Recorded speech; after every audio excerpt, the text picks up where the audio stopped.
더불어민주당 이재명 후보의 파기환송심 첫 재판이 대선 뒤로 미뤄졌습니다. 이 후보의 변호인단이 공판기일 변경 신청서를 낸 지 1시간 만에 전격적으로 기일이 미뤄진 건데요. 법원이 이런 판단을 내린 배경과 또 여러 쟁점들을 김성수 변호사와 함께 짚어보겠습니다. 변호사님 나와 계시죠? 예, 안녕하세요. 김성수 변호사입니다. 네, 안녕하십니까 변호사님.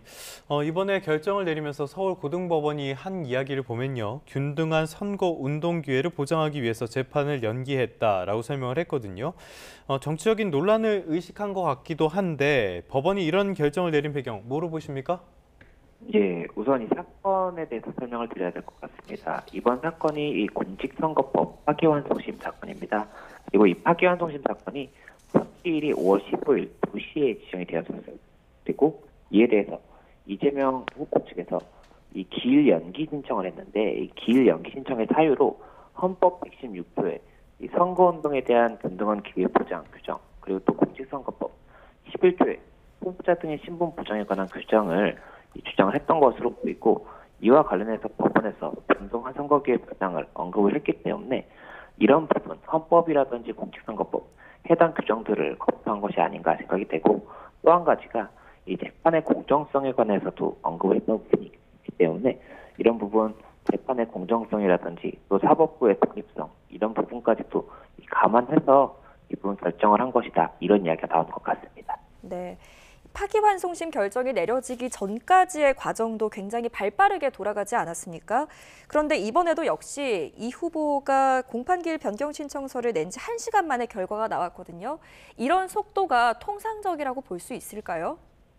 이 부분에 대해서는 통상적이라고 보기는 어려울 것 같습니다. 이 어제 연기 신청이 있고 1시간 만에 이 법원의 결정이 나왔다라고 하는 것인데 이 연기 신청을 일반적인 사건에서 했을 때는 이 재판부에서 이 연기 신청이 들어왔다는 것을 인지하는 시간이 필요하고 인지한 다음에 이 고심하는 시간이 필요하지 않습니까? 그렇다 네. 보면 1시간 만에 판단이 될 수 없는 것인데 이번 사안 같은 경우에는 어제 신청이 있고 바로 결정이 있었다고 볼 수 있는 이런 부분에 대해서 아무래도 연휴 기간 동안에도 계속해서 연기 신청이 있을 것이다라는 것이 이 사법부에서도 알 수 있는 그런 상황이었고 그렇다 보니 재판부에서도 만약에 이 신청이 있을 때 어떻게 판단할 것인지에 대해서 이 연휴 기간 동안에도 미리 고심할 수 있는 시간이 있었기 때문에 이렇게 빠른 결정이 있었지 않나 이런 생각이 듭니다. 그런데요, 지금 이재명 후보가 받고 있는 재판이 한두 개가 아니라는 게 문제예요. 5개를 받고 있는데 재판 모두에 대해서 기일 변경을 신청했습니다. 다른 재판들 일부는 이미 미뤄졌는데 뭐 더 미뤄질 가능성 어떻게 보십니까? 일단은 각 사법부 이 재판부마다 판단이 다를 수가 있을 것 같습니다.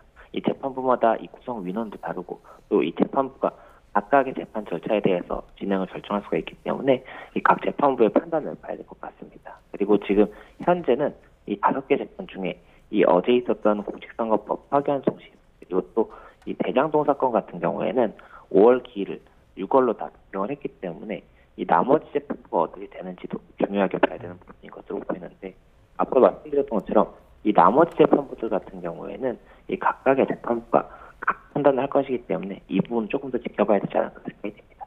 네, 알겠습니다.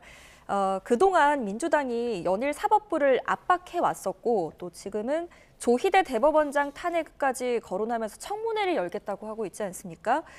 조희대 대법원장이 청문회에 출석을 할지 그리고 만약에 나오지 않는다면 어떻게 되는 겁니까? 예, 일단 국회 증언감정법상 이 부분 출석에 대한 통지가 있었다라고 한다면 출석을 해야 되는 것이 원칙입니다. 그리고 만약에 출석을 할 수 없는 사유가 있는 경우에는 불출석 사유서를 통해서 이 출석이 어렵다는 것을 이 국회에 알리는 이런 절차가 필요하고 그리고 이 출석을 하지 않는 것에 대해서 이 국회 증언감정법의 이 동행 명령이라든지 이 동행에서 나오도록 하는 이 동행 명령이라든지 아니면 출석을 하지 않은 것에 대해서 형사 고발을 통한 형사 처벌도 검토할 수가 있거든요. 그렇다 보니 이 부분 출석 여부에 대해서 어떻게 이제 진행이 되는지도 새로운 사실관계에 따라서 이런 추가적인 법적 쟁점이 될 수 있는 부분이 있다 이렇게 보는 것이 맞을 것 같습니다.